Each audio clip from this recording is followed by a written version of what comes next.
जनता की जेब से पैसा निकाल करके, गरीबों के पैसे निकाल करके अमीरों की जेब भर रहे हैं। कि आप इन्होंने 1000 रुपए एक साथ बढ़ा दिया कमर्शियल सिलेंडर का दाम। क्या सारे ढाबे, होटल, सब जगह पे खाना महंगा नहीं हो जाएगा? अब महंगाई बढ़ना शुरू हो गई है और देखते जाइए किस किस चीज की कीमत बढ़ेगी। आज तो केवल मतदान समाप्त हुआ है, अभी मतगणना हो जाने दीजिए। घरेलू गैस के साथ साथ पेट्रोल डीजल के भी भाव बढ़ेंगे। रहते हैं कि दाम बढ़ जाएंगे, दाम बढ़ जाएंगे। चुनाव खत्म हुआ, वोटिंग खत्म हुई और दाम बढ़ गए।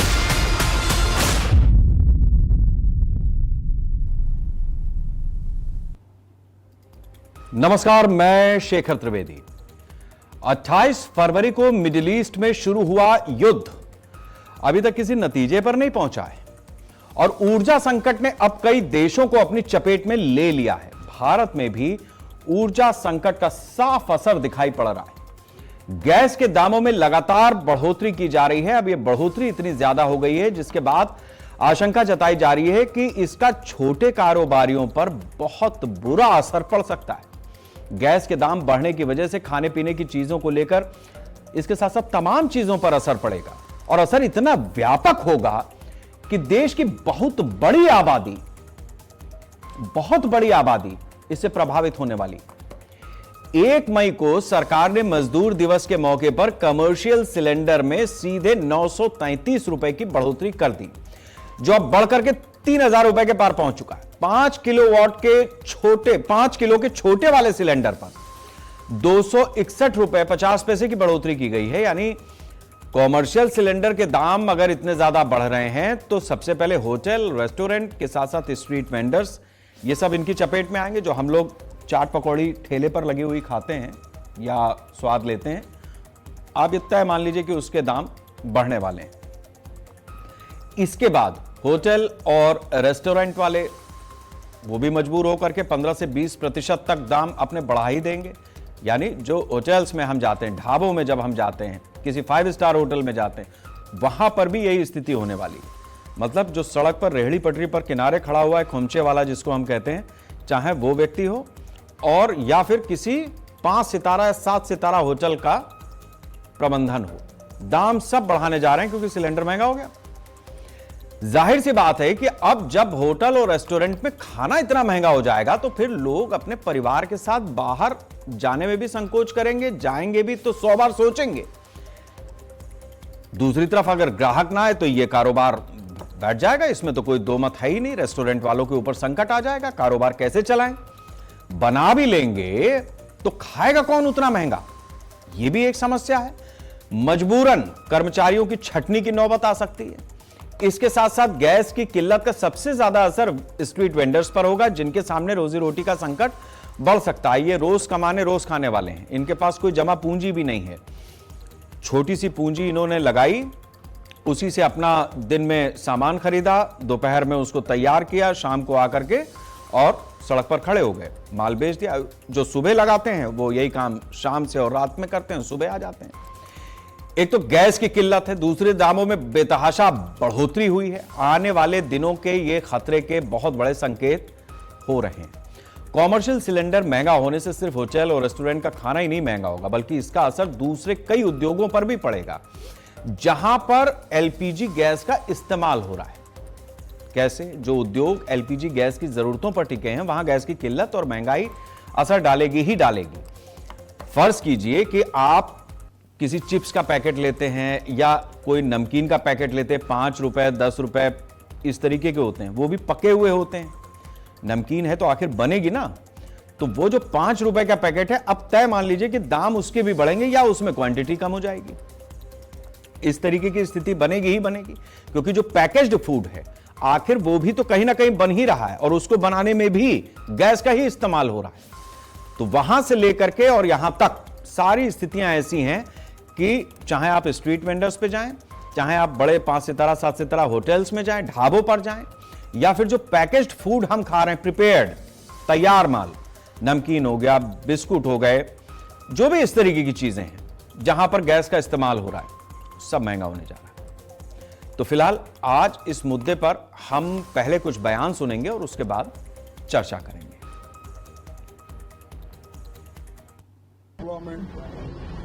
इन्फ्लेशन सारी चीजें बढ़ रही, और डीजल, पेट्रोल, गैस, ये सारी चीजें महंगे हो गए। आज ही मैं सुना कमर्शियल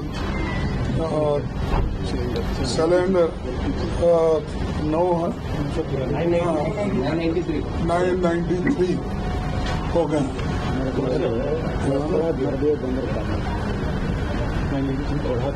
ಅದಕ್ಕಾಗಿ इसीलिए ये सब जो इन्फ्लेशन है, और हम सबको कुछ नहीं होने देंगे, सबको बराबर इसको मेंटेन, प्राइस मेंटेन करेंगे। 5 किलो का गैस सिलेंडर, छोटा सिलेंडर जिसको बोलते हैं, वो सिर्फ गरीब और मजदूर लोग इस्तेमाल करते हैं। उस सिलेंडर का दाम 250 रुपए से भी ज्यादा एक झटके में बढ़ा दिया गया। कहां से लाएंगे ये लोग, गरीब लोग पैसा? कहां से ये सिलेंडर खरीदेंगे? कैसे इनका चूल्हा जलेगा? कैसे इनके घर खाना बनेगा? एक बार भी नरेंद्र मोदी जी की सरकार ने गरीब आदमी के बारे में नहीं सोचा। महंगाई पूरी बढ़ा देंगे देश के अंदर। आज चुनाव खत्म हो गया, नरेंद्र मोदी जी ने यह तय कर लिया, गरीबी तो इनसे खत्म हुई नहीं, अब ये गरीब खत्म करने का प्रयास कर रहे हैं कि इनको खाना भी मत खाने दो, इनका चूल्हा मत जलने दो, इनको खत्म कर दो पूरी तरह से। गैस के सिलेंडर बढ़ने से, कमर्शियल गैस के सिलेंडर बढ़ने से निश्चित रूप से महंगाई बढ़ेगी, क्योंकि अभी शादी ब्याह का सीजन है, उसमें रेट बढ़ेगा। फिर होटल है, उसमें रेट बढ़ेगा। अभी तो स्थिति ये है कि मेनू आधा हो गया है। जो ग्राहक जाता है उसे कहते हैं भाई हमारे ये बना, ये खाना खाइए, इसके अलावा कोई डिमांड करेंगे तो आपको नहीं मिलेगा। ये स्थिति होटलों की है, और ये 993 रुपये बढ़ने के बाद स्थिति सोचा जा सकता क्या होगा। अभी ये तो आपके सामने देखो, धुआं ही धुआं है चारों तरफ। जब गैस नहीं है तो क्या होगा? बिना गैस के तो संभव ही नहीं काम चलाना, लेकिन क्या करें, मजबूरी है। वैसे ही रेट बढ़े, सिलेंडर के 1000 रुपए ऐसे बढ़ा दिए सरकार ने। अब आप ही बताओ कैसे ऐसा खर्चा निकलेगा?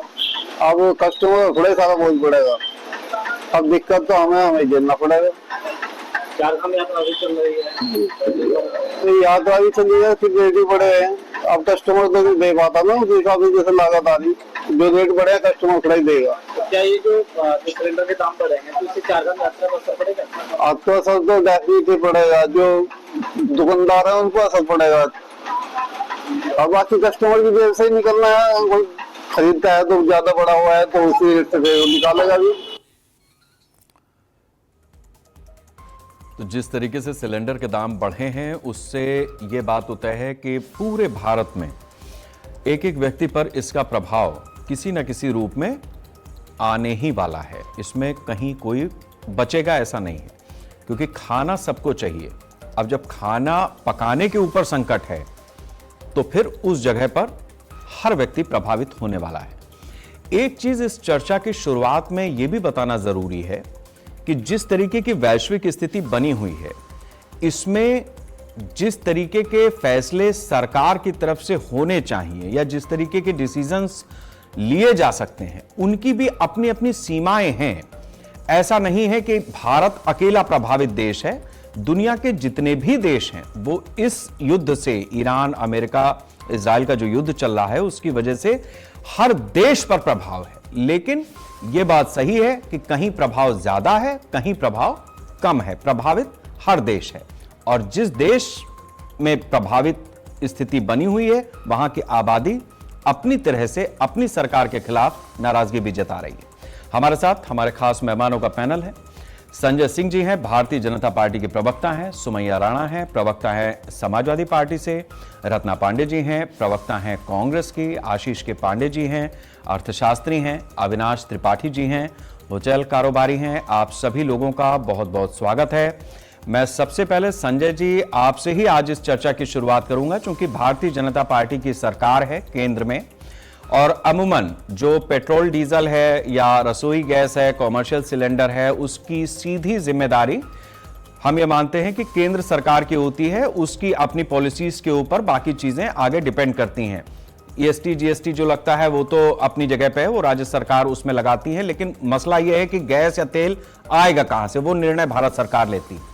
अभी आपके सामने क्या स्कोप नजर आता है कि बीजेपी की सरकार को कुछ ऐसे फैसले लेने चाहिए थे, नहीं ले पाए, या ले रहे हैं वो फैसले ठीक हैं? हजार रुपए जिस तरीके से बढ़ रहे हैं कॉमर्शियल सिलेंडर पर, आपका भी घर प्रभावित होगा, हमारा भी घर प्रभावित होगा, जो भी आम जनता है उसको प्रभाव झेलना ही है। तो इसका उपाय है अभी, या जो हो रहा है वही देखना पड़ेगा? देखिए शेखर जी, आपने जो आपका लास्ट स्टेटमेंट है, मैं वहीं से शुरू करता हूं। ईरान अमेरिका का जो वॉर है, ये खाली इससे भारत ही प्रभावित नहीं है, पूरी दुनिया है। हाँ, मैं ये कहता हूं कि रूस पे इसका असर नहीं पड़ रहा है, क्योंकि रूस के पास अपना तेल और गैस सब कुछ है। वो अकेला ऐसा देश है दुनिया के अंदर जिसके ऊपर इसकी मार नहीं पड़ रही। चीन भी इसकी गिरफ्त में है, और हमारा पाकिस्तान और बांग्लादेश आप देख ही रहे क्या स्थितियां हैं। चर्चा इस पे होनी चाहिए कि आज देश को एक साथ खड़ा होना चाहिए कि भाई ये वैश्विक संकट है, वर्ल्ड का संकट है। युद्ध का हॉर्मुज, जो स्टेट ऑफ हॉर्मुज है वो बंद हो गया है। वहां अपनी दादागिरी चल रही। ईरान कह रहा कि साहब हम नहीं निकलने देंगे, जहाज नहीं पास हो देंगे। अमेरिका ने नाकेबंदी कर रखी है। तो इसका इम्पैक्ट तो वर्ल्ड वाइड है, और आप सभी जितने हमारे प्रवक्ता हैं, ठीक है, वही कांग्रेस के होंगे, सपा के होंगे, उनको मौका अच्छा मिला है सरकार को घेरने का, घेरे। लेकिन जनता बहुत समझदार है। जहां तक ये जो गैस सिलेंडर की बात है, कोई भारतीय जनता पार्टी, मोदी जी की सरकार ने कोई खुशी में नहीं बढ़ाया है। आप जानते हैं कि पेट्रोल पे भी अभी 14 रुपए पर लीटर की अंडर रिकवरी है, मतलब घाटे में बेचा जा रहा है, और डीजल 18 रुपए की अंडर रिकवरी है। और एलपीजी को जो हम लोग इंपोर्ट करते हैं दुनिया से, कतर से खास तौर से बहुत बड़ा था, क्योंकि रास्ता ब्लॉक्ड है।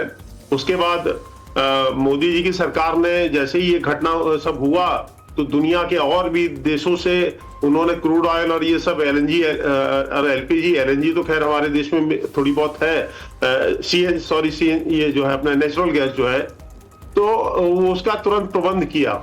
आप एक चीज को अनुभव कर सकते हैं, देश के अंदर ना कोई कार रुकी है, सब यथावत चल रहा है।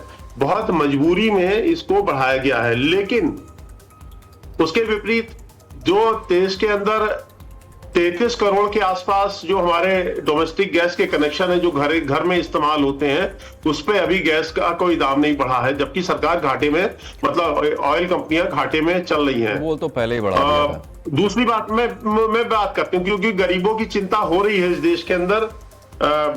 आप जानते हैं उज्ज्वला गैस के कनेक्शन जो मोदी जी ने, सरकार आई जो फ्री दिए थे, करीब 12.5 करोड़ है जो गरीबों को दिए गए हैं। उसमें आज भी 300 रुपए की सब्सिडी दी जा रही है।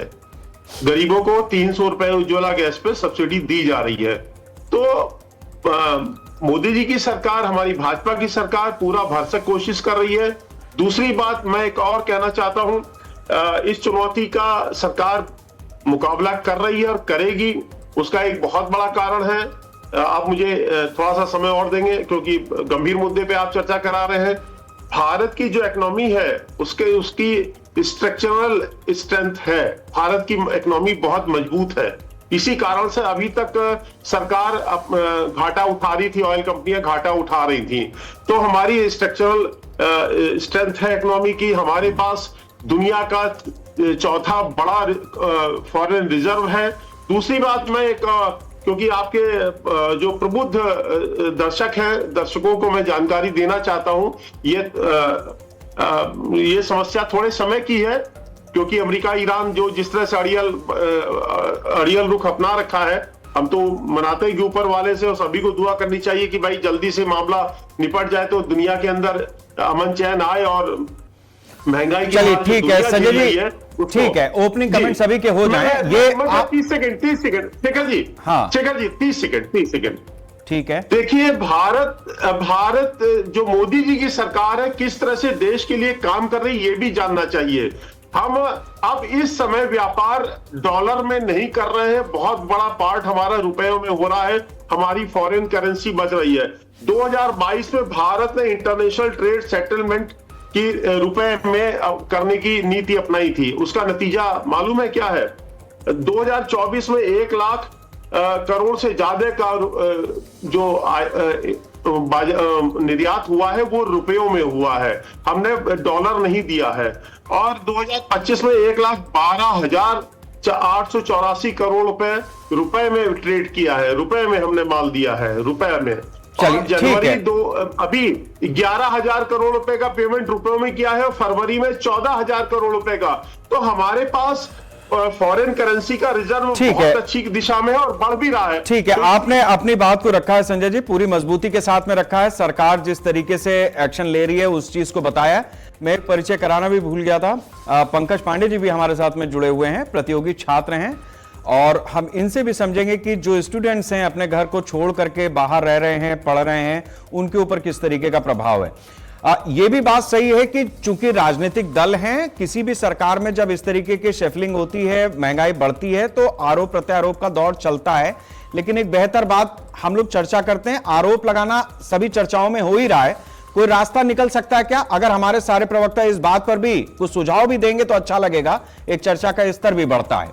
सुमैया राणा, मैं आपसे समझना चाहूंगा कि जिस तरीके से महंगाई बढ़ी है, आप जी भर के कोस सकती हैं, भारतीय जनता पार्टी की सरकार है, आप विपक्ष में हैं, आपका भी हक बनता है कि आप सरकार को कहें कि किस तरीके की स्थिति है।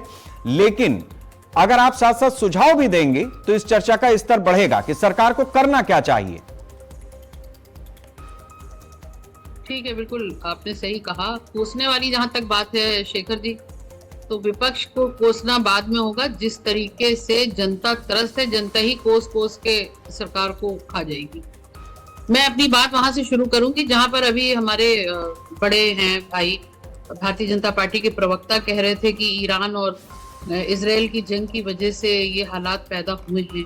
यकीनन उसी वजह से पैदा हुए हैं, लेकिन क्या विश्व गुरु को ये नहीं मालूम था, हमारे देश के यशस्वी प्रधानमंत्री को, कि जिस वक्त में वो इजराइल में खड़े होकर के फादरलैंड बता रहे थे, जिस वक्त में वो वहां पे ऐसे लोगों से हाथ मिला रहे थे कि जिनके हाथ खून से मजलूमों के रंगे हुए हैं, जो एप्स्टीन फाइल्स में जिनके नाम हैं, खैर उनके भी हैं, तो उस वक्त में जंगी जो हालात हैं उसमें ईरान का रुख क्या हो सकता है। फिर भी ईरान ने बहुत कुछ अपने पुराने रिश्तों को निभाते हुए बहुत कुछ किया, लेकिन यूएस के आप देखिए कि ट्रंप ने इनको इशारा किया, उनके डर से ये ईरान की मदद देने को तैयार नहीं हुए।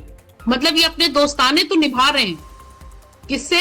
वो लोग जो मुस्तकिल इंसल्टिंग लैंग्वेजेस यूज कर रहे हैं हमारे इंडिया के लोगों के लिए, इंडिया के लिए, लेकिन इनको यहाँ की गरीब जनता की फिक्र नहीं है कि उनकी थाली में से भोजन कैसे गायब हो रहा है और किस तरीके की महंगाई मार पड़ रही है। 140 करोड़ की आबादी वाला देश, जहां पर बहुसंख्यक जो है वो गरीब लोग हैं, ज्यादा तादाद में गरीब लोग हैं, उनकी थाली से भोजन। फिर आप तो किसी दिन ये बोल देंगे कि सब लोग अपनी छत पे खड़े होकर थाली ताली पीटो तो उससे भोजन आ जाएगा, जैसे कोरोना भगा रहे थे।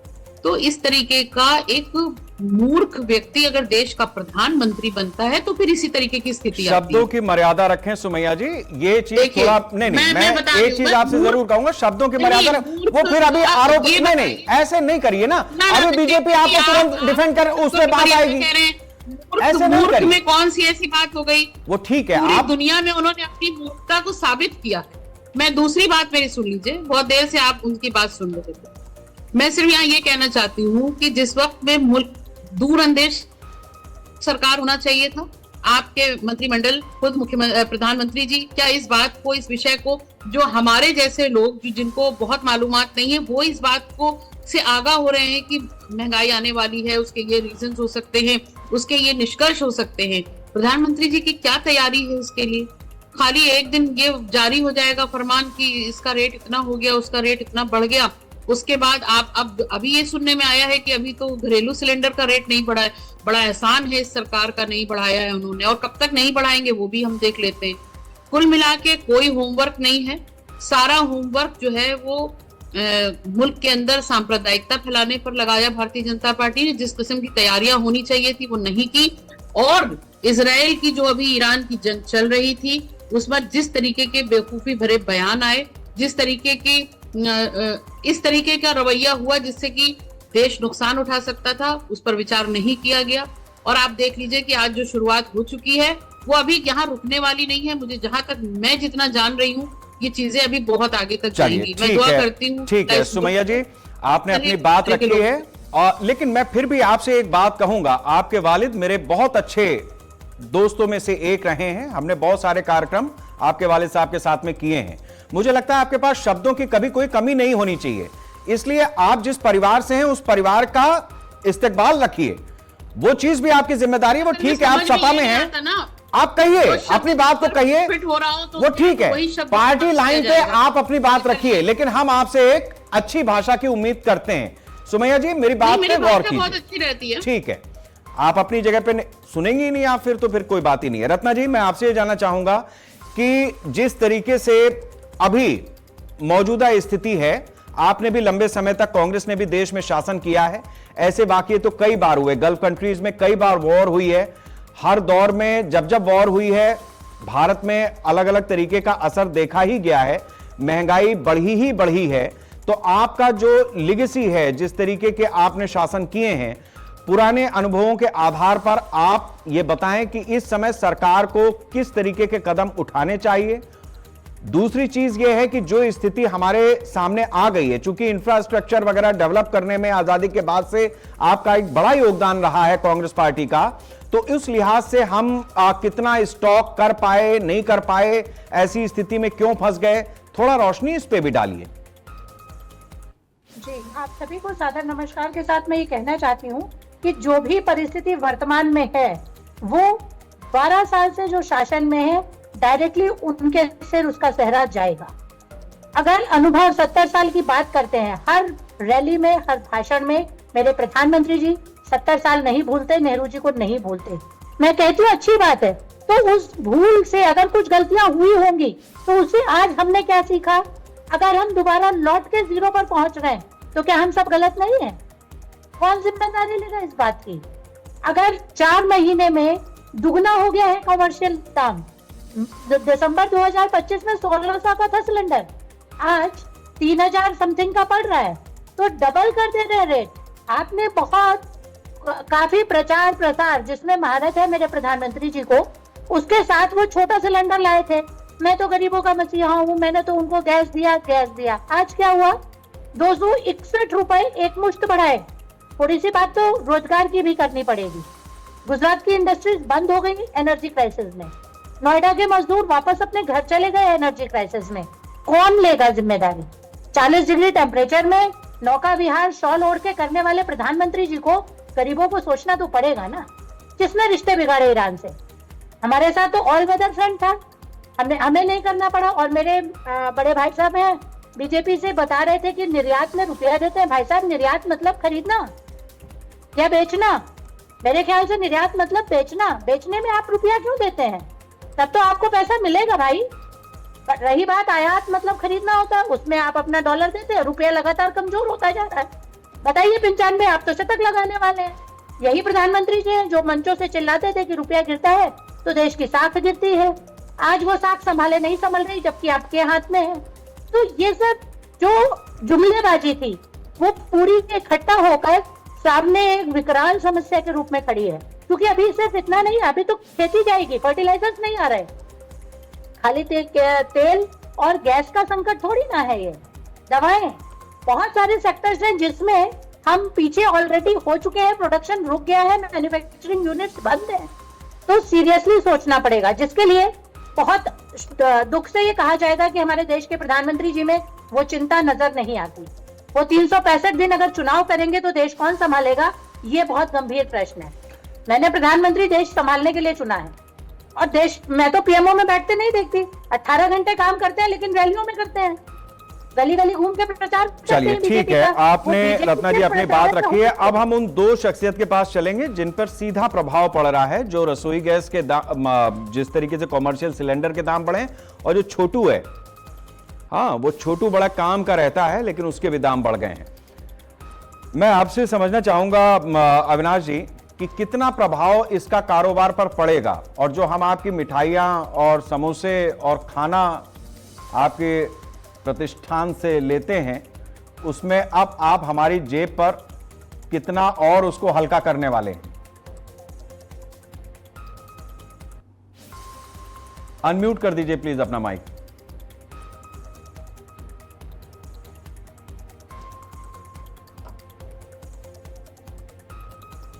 शेखर भैया नमस्ते। नमस्कार। आपको, आपके दर्शकों को मेरा सादर प्रणाम। इसके दो पहलू हैं शेखर भैया, इसको समझना पड़ेगा। हम पॉलिटिकल पार्टियों के बीच में बैठे हैं, लेकिन हम आपको सच बताएंगे, क्योंकि हम लोग कमरे के अंदर बैठकर, हम जमीन पे हम प्रभावित हैं, और हमारी वजह से जनता कैसे प्रभावित होगी, हमारी वजह से मतलब जो दाम बढ़े हैं। अप्रैल के जो है महीने में, अप्रैल के मार्च के पहले सप्ताह में 144 रुपए दाम बढ़ता है। अप्रैल के पहले सप्ताह में 200 रुपए दाम बढ़ता है कमर्शियल गैस का। उसके बाद जो है कल 993 रुपए बढ़ता है, तो लगभग 1337 रुपए सिलेंडर का दाम कमर्शियल बढ़ता है 2 महीने के अंदर।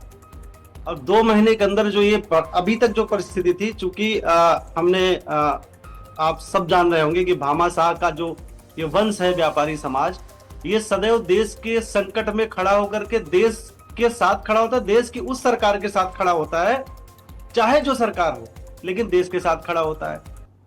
अब आप समझिए कि 2014 से पहले गैस हमें नहीं मिलती थी।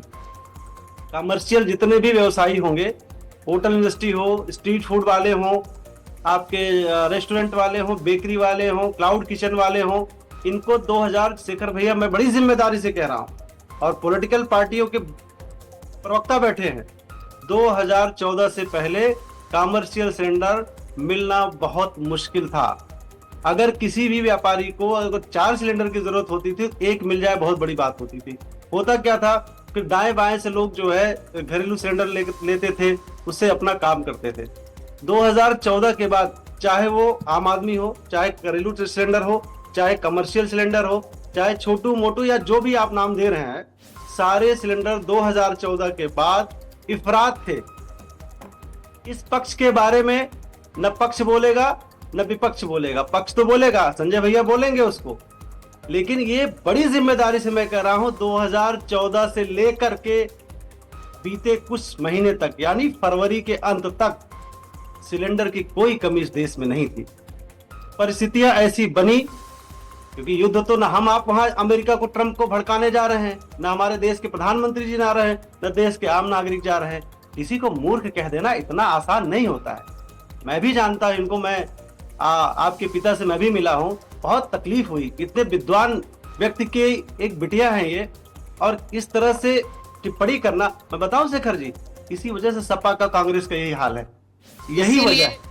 विद्वान घर से हूँ, इसीलिए मैंने बताया है। बात ये गलत है। चलिए वो नहीं, ठीक है, वो सुमैया जी मानेंगी नहीं, उस पे हम नहीं जाएंगे। अभी हम आपकी तकलीफ, अभी आप अपनी बात पे, आपने अपनी बात रखी है अविनाश जी, ठीक है। हमारे साथ में पंकज पांडे भी हैं अविनाश जी, ये प्रतियोगी छात्र हैं। एक मिनट का और समय लूंगा, 1 मिनट का जी, बताएं। रही बात जिसका आपने कहा इम्पैक्ट जो पड़ेगा, जो महंगाई पे इम्पैक्ट जरूर पड़ेगा, निश्चित रूप से पड़ेगा। रेट हम लोगों ने आज से बढ़ाना शुरू कर दिया, 1 हफ्ते के अंदर रेट बढ़ेगा, लेकिन वो मजबूरी है,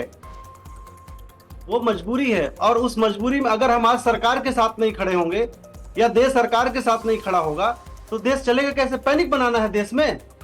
हम कहते नहीं हमें बड़ी परेशानी है, जनता के ऊपर बोझ चला जाएगा। गलती इनसे थोड़ी सी हुई, एक साथ इन्होंने बढ़ा दिया।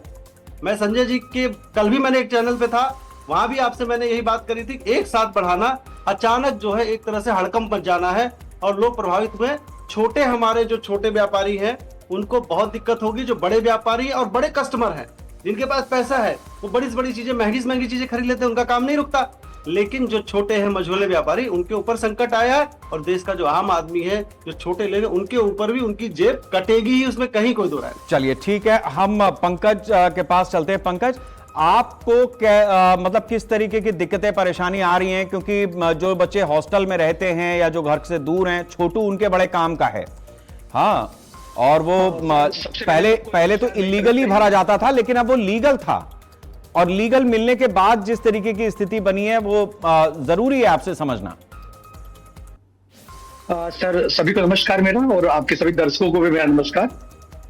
सबसे पहले यही कहना चाहूंगा, जो संजय सर ने बोला कि कहीं इन्होंने ये नहीं बोला कि इसके लिए भी नेहरू जिम्मेदार हैं, ये तो बड़ी अच्छी बात है कि नहीं तो इसके लिए भी नेहरू जिम्मेदार बना देते हैं।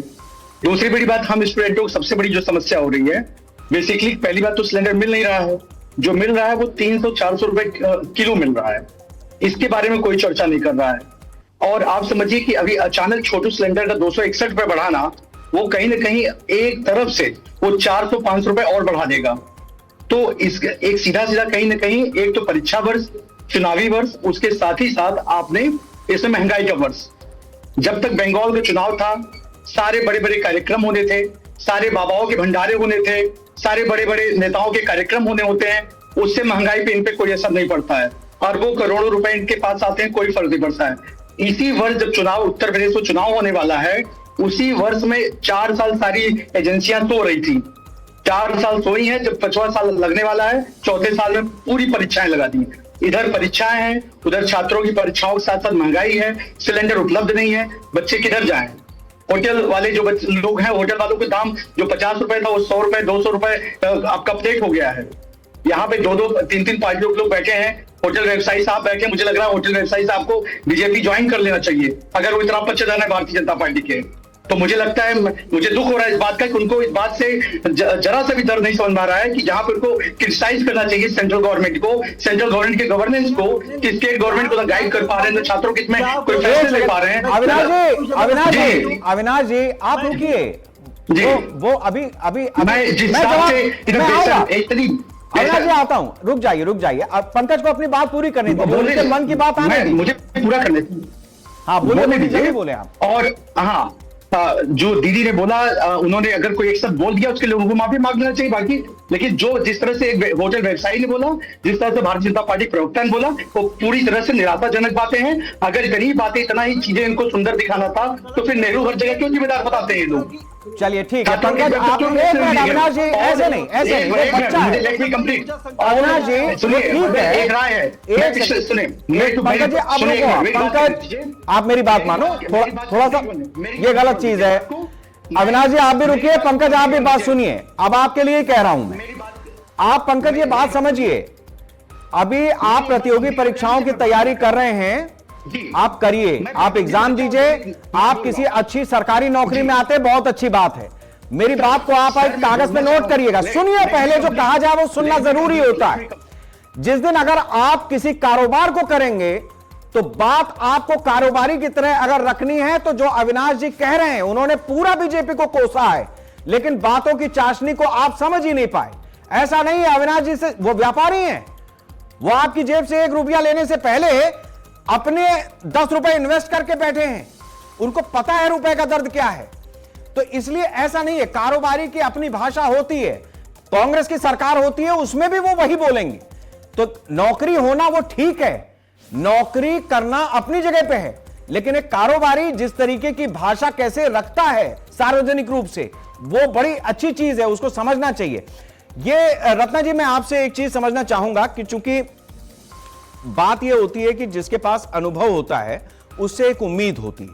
यह बात तो ठीक है कि युद्ध पर किसी का जोर नहीं था, सरकार को अपनी तरफ से पहले से प्रयास करने चाहिए थे, चुनावी मौका था, उस जगह पर भी सरकार ने अपनी तरीके से चीजों को लगाया, कोशिश करी, नहीं हो पाया।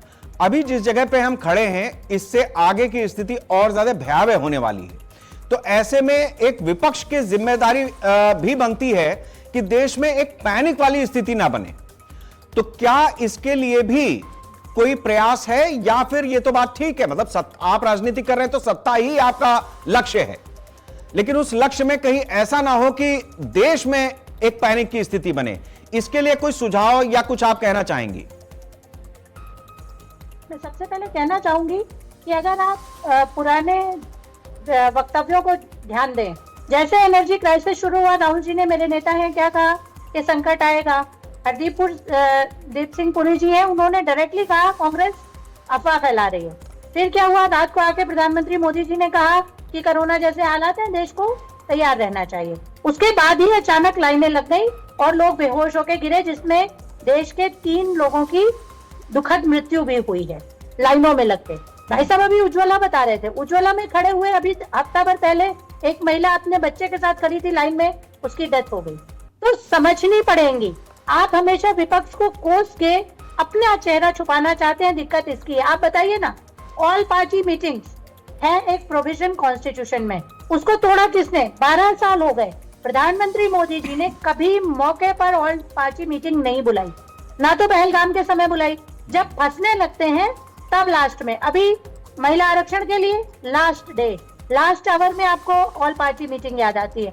आप क्यों बुला के नहीं सबसे पूछना चाहते कि इस संकट की घड़ी में देश को क्या करना चाहिए? आप कह रहे हैं ठीक कि हम बात है। वोट ये लाए। नहीं, ये सवाल लेकर के मैं वोट- जाता हूं संजय जी के पास। मेरे साथ आशीष जी जुड़े या नहीं जुड़े अभी? मेरे साथी बताएं। आशीष जी आ गए? शेखर जी, एक बात मैं कहना चाहती हूँ जी। कि नेपाल जैसे छोटे देश ने 6 रुपए कम किए हैं पेट्रोल पे, तो हमें सीखने के लिए तो दुनिया भर में, हमारा पड़ोसी है नेपाल, हमसे बहुत छोटा है, लेकिन उसके प्रधानमंत्री को देखिए, वहाँ रिजीम चेंज हुआ है, लेकिन फिर भी प्रधानमंत्री एक विजन के साथ चल रहे हैं। हमें सीखना पड़ेगा ना। हम केवल ट्रंप के दबाव में कभी रूस के, कभी ईरान के, कभी रूस के, कभी ईरान के नहीं हो सकते।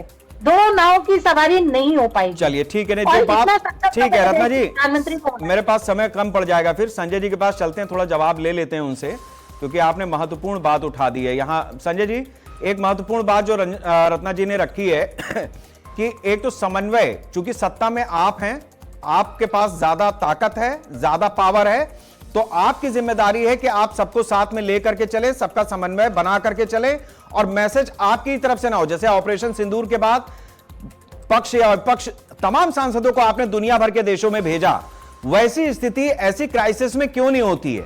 प्रधानमंत्री क्यों बचते हैं किसी भी ऑल पार्टी मीट से? इस तरीके के कन्विंसिंग बिहेवियरल चेंजेस क्यों नहीं है आपके पास? शेखर जी, डिबेट थोड़ी लंबी हो रही है, क्योंकि हमें सुमैया जी का और हमारी जो बहन रत्ना जी हैं, इनके दोनों का मुझे जवाब देना है, और बड़े आरोप गंभीर लगाए हैं। तो पहले तो मैं, सुमैया जी ने जो कहा कि इजराइल चले गए प्रधानमंत्री जी और फादरलैंड बताया, तो सुमैया जी, वैसे मैं आपको बता दूं कि इजराइल और ईरान में गए नहीं गए इस पे कोई बात नहीं हो रही है। पब्लिक ये जानना चाहती है बीजेपी से कि महंगाई से उसको क्या रास्ता मिलने वाला है। आप देखिए, मैं बिल्कुल टीआरपी वाली बात कर रहा हूं आपसे कि अगर आप इस बुंदे पे रहेंगे तो अच्छा जवाब आ जाएगा, और समय बहुत कम बचा है।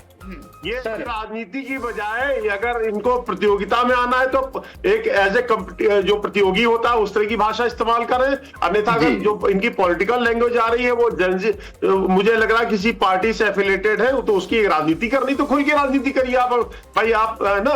तो प्रतियोगिता छात्र इस तरह की भाषा नहीं इस्तेमाल करते हैं। तो मैं ये बात करना चाहता हूं, सुमैया जी आप इजराइल की तो बात करते हैं, चलिए मैं पूरी बात नहीं करता हूं, उसका भी मैं जवाब दूंगा। आपके जो फादरलैंड, और फादरलैंड है वो मातृभूमि भारत है। आप तो खैर ना फादरलैंड मानती भारत को, ना मातृभूमि मानती है। आपकी कौन सी भूमि है हमें, हम लोगों को नहीं मालूम, आप किस देश को अपनी मातृभूमि मानती है। दूसरी बात सुमैया जी, उससे 3 मुझे लग रहा है मूल विषय पे बात, संजय सर क्या सॉल्यूशन इसमें बताइए। ये बात को मानने से बचने के लिए प्रवक्ताओं की सर क्यों नहीं बोले सर, वो इसी तरीके की भाषा क्यों नहीं बोले सर, बीच में ये सारी आवाजें रोक दीजिए। मैं आता हूं संजय जी, आपके पास भी, पंकज, सुमैया आपके पास भी, आशीष जी हमारे साथ में जुड़ गए। इनके पास अभी तक हम जा नहीं पाए तकनीकी वजहों से। आशीष जी, अगर मेरी आवाज आपको आ रही है, वर्तमान में जिस तरीके की स्थिति बनी हुई है उसमें एक अर्थशास्त्री क्या सुझाव देगा?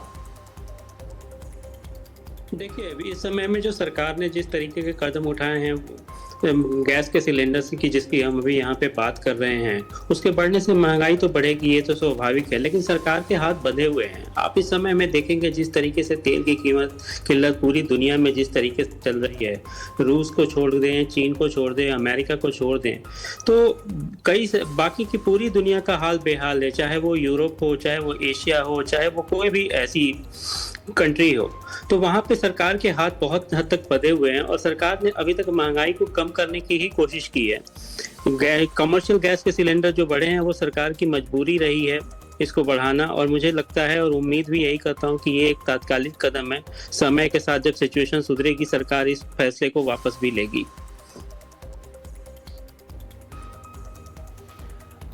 ठीक है, आशीष जी ने अपनी बात रखी है कि सरकार के हाथ बंधे हुए हैं। संजय जी, आप अपनी बात अब रखें कि सरकार के हाथ बंधे हैं, तो इसको खोलने के तरीके क्या हैं आपके पास?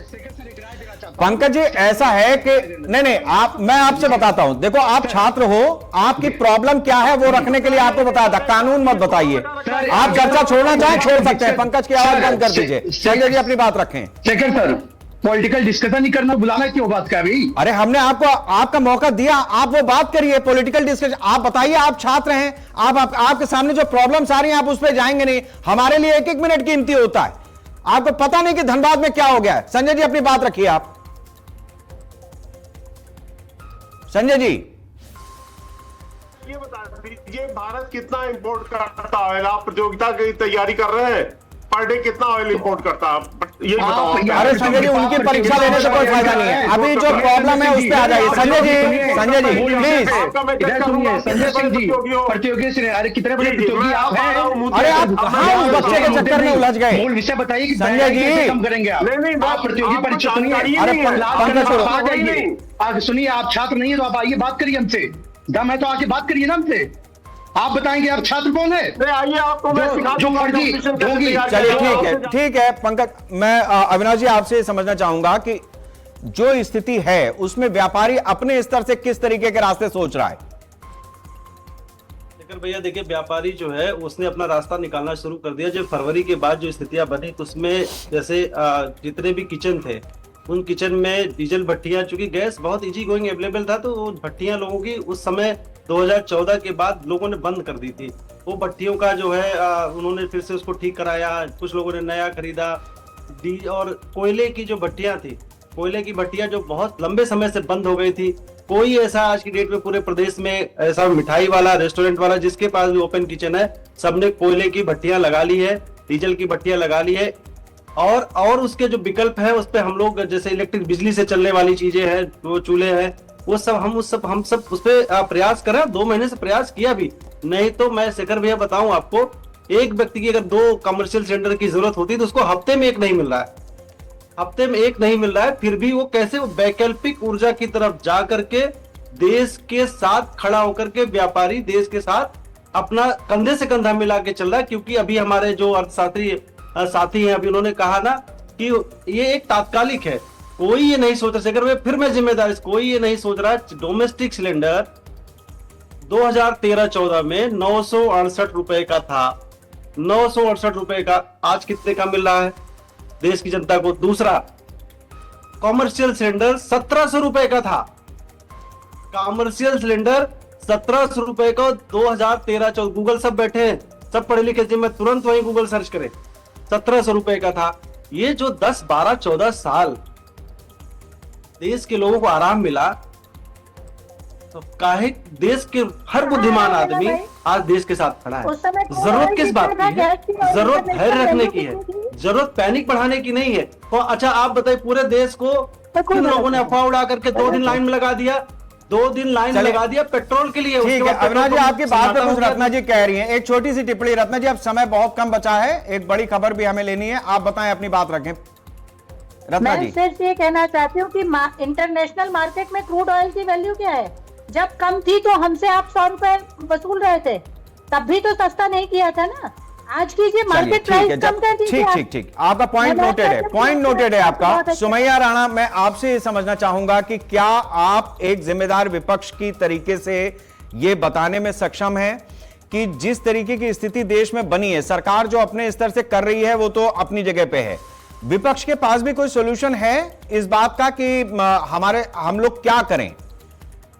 किस तरीके से देश को इस समय या देश के आम नागरिकों को इस समय एक काम करना चाहिए कि उससे ऊर्जा की खपत कम हो सके और जो क्राइसिस है उसमें उसकी बचत भी प्रभावित ना हो?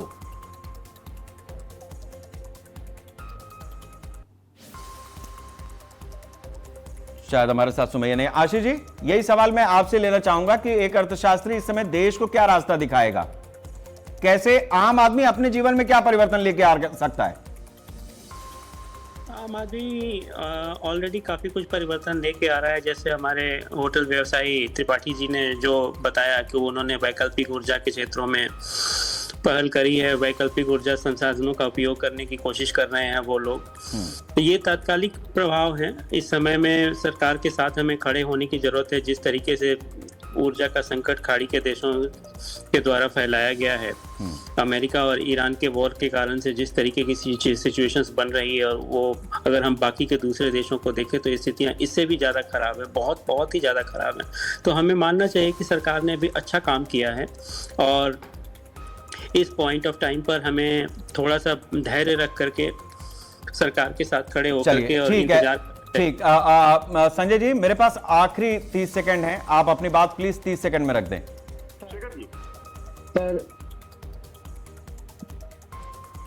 शेखर जी, रत्ना जी से मैं एक सवाल पूछना चाहता हूं। इन्होंने एक बड़ी बात कह दी कि साहब जो बचत होती थी वो, रत्ना जी आपको मालूम होगा कि जब आपकी कठपुतली सरकार थी मनमोहन सिंह जी की, तो 2005, 2006 और 2009, 2010 के बीच में आप 10 ऑयल बॉन्ड लेके आई थी। 10 ऑयल बॉन्ड आपकी सरकार लेके आई थी। और सुन लीजिए अभी मैं आपको बता रहा हूँ, सुन लीजिए, 10 ऑयल बॉन्ड लेके आई थी आपकी मनमोहन सिंह सरकार, और 1,48,000। ठीक है, हमारे देश के दो जिम्मेदार पार्टियां जिस तरीके से मैं वही कहता हूं ना कि ये मसले इस तरीके से हल होते नहीं। मेरे पास आज समय इतना ही था। पंकज, आपका भी, संजय जी आपका भी, अविनाश जी, सुमैया, मेरे साथ में आशीष जी रहे, रत्ना जी, आप सभी लोगों का बहुत बहुत शुक्रिया हमारे साथ इस चर्चा में शामिल होने के लिए। क्राइसिस है, समस्या है, वैश्विक है, दुनिया के बहुत सारे देश प्रभावित हो रहे हैं, हम भी प्रभावित हो रहे हैं और ज्यादा होने की संभावना है आगे आने वाले दिनों में। इसलिए हर मौके पर, ऐसा नहीं है कि इस तरीके के संकट कोई पहली बार देश पर आए हैं, अलग अलग कालखंड में अलग अलग तरीके की परिस्थितियां आती रही हैं। फिलहाल जिस तरीके का ऊर्जा का संकट है, उससे निपटने में सरकार अपनी तरफ से जो कोशिश कर सकती है वो उसने की होगी, ऐसा मानना पड़ेगा, क्योंकि सरकार को चुना हम ही ने है। अब विपक्ष जो बात कह रहा है, यह बात सरकार के लिए सही है कि एक समन्वय बना करके कुछ इस तरीके का रास्ता निकाला जाए जिससे देश में एक पैनिक सिचुएशन ना क्रिएट हो। प्याज पर किसी की सरकार को जाते हुए भी हमने देखा है, तेल के बढ़ते हुए दाम पर किसी की सरकार किस तरीके से कई कई साल के लिए, कई कई दौर के लिए बाहर हो जाती है, यह भी हमने देखा है। हमने यह भी देखा है कि जब एक प्रधानमंत्री, पूर्व प्रधानमंत्री अपनी ही सरकार में बढ़ती हुई महंगाई के समय अपने ही मंत्रियों से यह कहता है, अपने ही सांसदों से यह कहता है कि वो लोग इकोनॉमी क्लास में सफर करें, तो उस समय पे उसी की पार्टी का एक बहुत बड़ा नेता कहता है कि हमें किस दड़बे में ला करके भेजने की कोशिश हो रही है हवाई यात्रा के मकसद में। तो ऐसे बयान लगातार आते हैं, पॉलिटिक्स होती है, लेकिन देश समझदार है। पॉलिटिशियन से जिस तरीके की बातें वो कर रहे हैं, आरोप प्रत्यारोप से ऊपर जा नहीं रहे, ऐसे में समझदारी की उम्मीद इस देश की जनता से ही है। थोड़ा सा किफायत, थोड़ा सा धैर्य, वक्त वो नहीं था तो ये भी नहीं रहेगा, बदलेगा जरूर। नमस्कार। जेब से पैसा निकाल करके गरीबों के पैसे निकाल करके अमीरों की जेब भर रहे हैं। कि अब इन्होंने 1,000 रुपए एक साथ बढ़ा दिया कमर्शियल सिलेंडर का दाम। क्या सारे ढाबे, होटल, सब जगह पे खाना महंगा नहीं हो जाएगा? अब महंगाई बढ़ना शुरू हो गई है और देखते जाइए किस किस चीज की कीमत बढ़ेगी। आज तो केवल मतदान समाप्त हुआ है, अभी मतगणना हो जाने दीजिए। घरेलू गैस के साथ साथ पेट्रोल डीजल के भी भाव बढ़ेंगे। रहते हैं कि दाम बढ़ जाएंगे, दाम बढ़ जाएंगे। चुनाव खत्म हुआ, वोटिंग खत्म हुई और दाम बढ़ गए।